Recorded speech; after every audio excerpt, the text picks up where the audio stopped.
Grassroots, we need very much, and from there we go to political advocacy, to the political level. We need all the governments on board. And that's why I was so fortunate to have the personal meeting with Her Excellency, the President of Georgia, before Christmas, when Nino and me went to Tbilisi, and we got immediately a very, very strong personal commitment of the head of state to help us, together with Aaron, all of us, championing the united action against cancer. Excellency, Madame Salome Surabishvili, thank you so much for being with us and for speaking on cancer being a priority for the Georgian government. We know your personal commitment, and for answering the question, what would you share today with other heads of state about making the elimination of cancer as a life-threatening disease a reality, and your appeal for political action? The floor is yours, Madam President. Thank you very much, Mr. Director, Excellencies, distinguished guests. I'm very glad to be joining you on this World Cancer Day and on the day when you're launching this Pan-European Cancer Initiative. I do think, indeed, that the fight against cancer is a very high priority for our health agenda. In fact, since 2013, Georgia has declared health a political priority and has joined the global effort to ensure universal access to health care.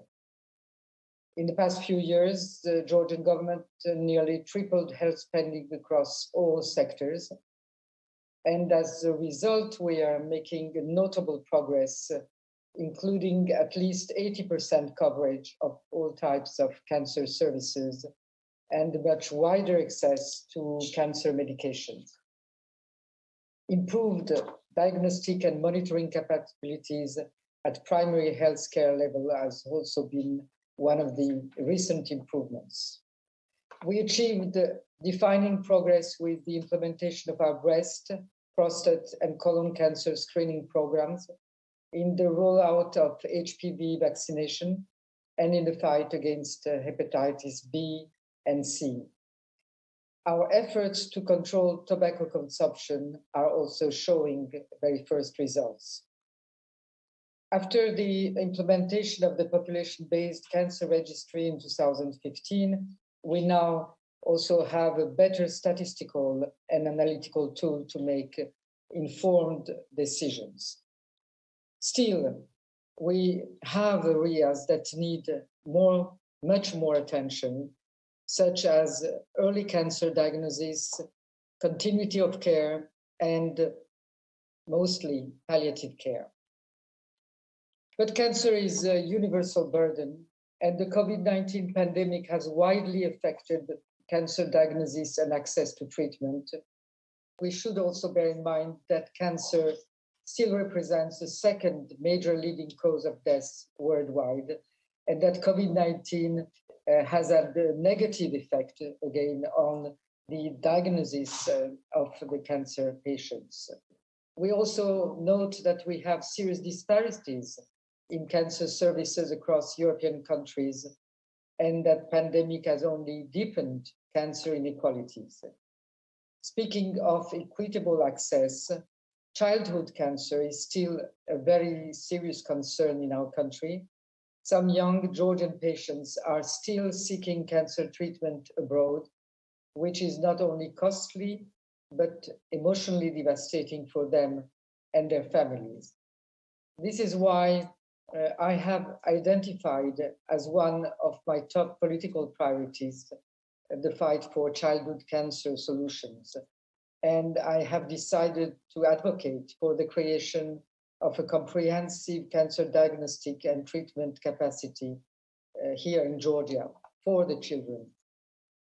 Cancer should not be deadly only because a person or a child is born in a less privileged society. I consider that political leadership is indeed very important in the fight against cancer. And I want to share some reflections on how to address this common challenge. First of all, we need a holistic approach with all of governments and all of society's engagement. We need systemic policies from prevention to palliation. And for that, WHO's Europe's signature solutions are indeed one of the directions. Pan-European Cancer Initiative can also undeniably be a strong instrument for achieving greater equity across all of Europe.